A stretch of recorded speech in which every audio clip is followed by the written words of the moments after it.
tell whether an equation represents direct or inverse variation, we're going to begin by solving the equation for y and then comparing it to our two models for direct and inverse variation, which you see up here. So, for example, if I want to get y by itself in this first equation, I'll divide both sides by x. That leaves me with the equation y equals 7 divided by x.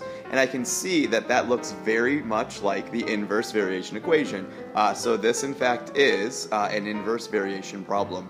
Now, they may ask you to identify the constant of variation. If they do that, it's very easy to do since there's only one number in these problems. The constant of variation a, what we call it, is just going to be that number. So in this case, the constant of variation is 7, but this is an inverse variation equation.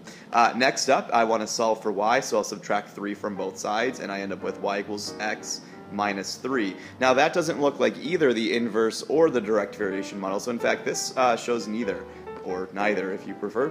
If there's anything being added or subtracted, it's neither kind of variation, so this doesn't show anything.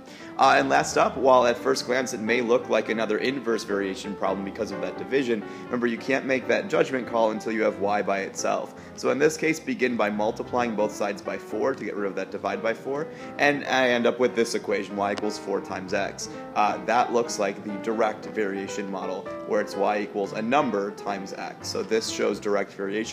And again, if they do ask you to identify the constant of variation, it's an easy question to answer. There's only one number in the problem, and that would be your constant of variation. So it would be 4 in this case.